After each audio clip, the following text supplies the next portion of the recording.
നമ്മൾ പാറശാല ഷാരോൺ വധക്കേസിലേക്ക് പോയാൽ ശിക്ഷാവിധി പറയുന്നത് തിങ്കളാഴ്ചത്തേക്ക് മാറ്റിവെച്ചിരിക്കുകയാണ് കോടതി. ശിക്ഷ എന്തായിരിക്കണം എന്നതിൽ ഇരുഭാഗത്തിന്റെയും വാദം കേട്ട കോടതി ഷാരോൺ രാജിനെ കഷായത്തിൽ വിഷം കലർത്തി കൊലപ്പെടുത്തിയ കേസിൽ ഷാരോണിന്റെ കാമുകി ഗ്രീഷ്മയും ഗ്രീഷ്മയുടെ അമ്മാവൻ നിർമ്മലകുമാരൻ നായരും കുറ്റക്കാരാണെന്ന് വിധിച്ചിരുന്നു. ഇരു പ്രതികളും ഷാരോണിന്റെ കുടുംബവും കോടതിയിൽ ഇന്ന് ഹാജരായി.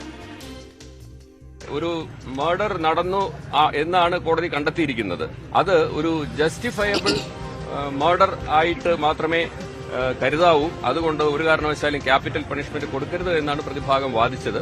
വീണ്ടും ഗ്രീഷ്മയ്ക്ക് ഒരു ചിന്തനമുണ്ടായിട്ട് ഒരു നന്നാവാനുള്ള ഒരു റിഫർമേഷന് വേണ്ടിയിട്ടുള്ള ഒരു അവസരം കൊടുക്കണമെന്നാണ് പ്രതിഭാഗം വാദിച്ചത്. പ്രണയം എന്ന് പറയുന്നത് വളരെ പരിപാവനമായിട്ടുള്ള ഒരു കാര്യമായിട്ട് കാണുകയും ഈ ഷാരോൺ രാജിന് പ്രണയം നടിച്ച് വിശ്വാസവഞ്ചന നടത്തി വിളിച്ചു വരുത്തി ഒരു കൊലപാതകം നടത്തി എന്നുള്ള നിസ്സംശയം കോടതിയിൽ സാഹചര്യ തെളിവുകൾ കൊണ്ട് തെളിഞ്ഞിരിക്കുന്ന ഒരു കേസാണ്. പരിശുദ്ധ പ്രണയം എന്ന കൺസെപ്റ്റിനെ തന്നെ കൊല ചെയ്തിരിക്കുന്നു എന്നുള്ളൊരു അഭിപ്രായം കൂടി പ്രോസിക്യൂഷൻ അവിടെ പറഞ്ഞു. ഇവരുടെ അടുത്ത് നിന്ന് കിട്ടുന്ന വിവരങ്ങൾ അപ്പോൾ തന്നെ ഈ അന്വേഷണ സംഘത്തിന് അങ്ങോട്ടും ഇങ്ങോട്ടും കൈമാറാനുള്ള ഒരു ഇതുണ്ടാക്കി വെച്ചതുകൊണ്ട് നമുക്ക് ഇവർ പറയുന്നത് കൃത്യമായിട്ട് വെരിഫൈ ചെയ്യാൻ പറ്റുന്നതിൽ വെച്ച് ഈ പ്രതി പറയുന്നത് ശരിയല്ല, ഇതിൽ കോൺട്രാഡിക്ഷൻ ഉണ്ടെന്ന് മനസ്സിലാക്കി. അപ്പം തന്നെ ഇതിൽ സംശയം കൂടുതലായിട്ട് കനപ്പെട്ടു വന്നു.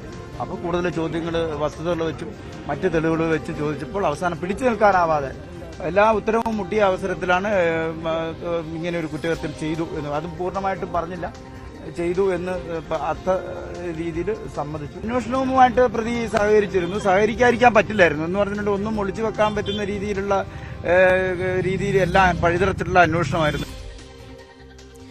പ്രോസിക്യൂഷൻ അഭിഭാഷകന്റെയും അന്വേഷണത്തിന് നേതൃത്വം നൽകിയ ഉദ്യോഗസ്ഥന്റെയും പ്രതികരണമാണ് നമ്മൾ കേട്ടത്. എന്താണ് ഇന്ന് കോടതിയിൽ നടന്നതെന്ന് നോക്കിയാൽ തികഞ്ഞ ആസൂത്രണത്തോടെ ക്രൂരമായി നടത്തിയ കൊലപാതകത്തിന് വധശിക്ഷ തന്നെ നൽകണമെന്നായിരുന്നു പ്രോസിക്യൂഷൻ വാദം. ആത്മഹത്യ മാത്രം ജീവിതത്തിൽ ബാക്കിയായ ഒരു പെൺകുട്ടി മറ്റ് പോംവഴികളൊന്നുമില്ലാതെ വന്നപ്പോൾ ചെയ്ത തെറ്റിന് പ്രായം പരിഗണിച്ച് പരമാവധി കുറവ് ശിക്ഷ നൽകണമെന്നായിരുന്നു പ്രതിഭാഗത്തിന്റെ വാദം. അട്ടക്കുളങ്ങര വനിതാ ജയിലിൽ നിന്ന് കനത്ത പോലീസ് സുരക്ഷയിലാണ് രാവിലെ 10:30 ഗ്രീഷ്മയെ നെയ്യാറ്റിൻകര സെഷൻസ് കോടതിയിൽ എത്തിച്ചത്. 11 മണിക്ക് കോടതി നടപടികൾ ആരംഭിച്ചു. 11:16 കേസ് പരിഗണിച്ചു. ഭാവഭേദങ്ങളൊന്നുമില്ലാതെ പ്രതിക്കൂട്ടിൽ ഗ്രീഷ്മയും അമ്മാവനും.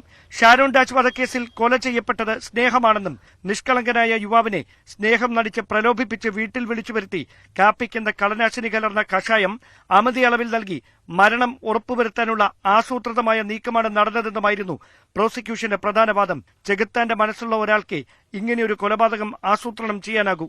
2022 ഒക്ടോബർ 14 വിഷം കലർത്തിയ കഷായം കുടിച്ചതിന് പിന്നാലെ 11 ദിവസം ഷാരോൺ അനുഭവിച്ച മരണവേദന സമാനതകൾ ഇല്ലാത്തതാണ്. ചുണ്ടുമുതൽ അടിവയർ വരെ ആന്തരിക അവയവങ്ങൾക്ക് പൊള്ളലേറ്റ് രക്തസ്രാവത്തെ തുടർന്നാണ് യുവാവിന് ജീവൻ നഷ്ടപ്പെട്ടത്. ഈ കൊടും ക്രൂരകൃത്യത്തിന് വധശിക്ഷ നൽകാൻ കോടതി തയ്യാറാകണമെന്നും പ്രോസിക്യൂഷൻ. അതേസമയം പെൺകുട്ടിയുടെ ജീവിതത്തിൽ നിന്ന് ഷാരോൺ രാജ് ഒരിക്കലും ഒഴിഞ്ഞു പോകില്ലെന്ന സ്ഥിതി വന്നതോടെയാണ് മറ്റ് ക്രിമിനൽ പശ്ചാത്തലങ്ങളൊന്നുമില്ലാത്ത ഗ്രീഷ്മ ഇത്തരമൊരു കുറ്റകൃത്യത്തിന് മുതിർന്നതെന്നായിരുന്നു പ്രതിഭാഗത്തിന്റെ വാദം. പ്രണയം നടിച്ച് വിവിധ സ്ഥലങ്ങളിൽ എത്തിച്ച യുവതിയുമൊത്തുള്ള സ്വകാര്യ ദൃശ്യങ്ങൾ ഷാരോൺ മൊബൈലിൽ പകർത്തി. ഇത് കാണിച്ച് ഭീഷണിപ്പെടുത്തി. തനിക്ക് കിട്ടാത്തത് ആർക്കും കിട്ടേണ്ടെന്ന നിലപാടായിരുന്നു ഷാരോണിനെന്നും പ്രതിഭാഗം. ഒഴിഞ്ഞു പോകണമെന്ന് ആവർത്തിച്ച് പറഞ്ഞിട്ടും യുവാവ് വഴങ്ങിയില്ല. ഒടുവിൽ ആത്മഹത്യ മാത്രം പോംവഴിയെന്ന സ്ഥിതിയിലേക്ക് പെൺകുട്ടിയെത്തി. ഇതോടെയാണ് കുറ്റകൃത്യത്തിന് നിർബന്ധിതമായത്. പ്രായവും വിദ്യാഭ്യാസ യോഗ്യതയും ഭാവിയും പരിഗണിച്ച് ശിക്ഷയിൽ ഇളവ് നൽകണമെന്ന് ഗ്രീഷ്മ ജഡ്ജിക്ക് മുമ്പാകെ മൊഴി നൽകി.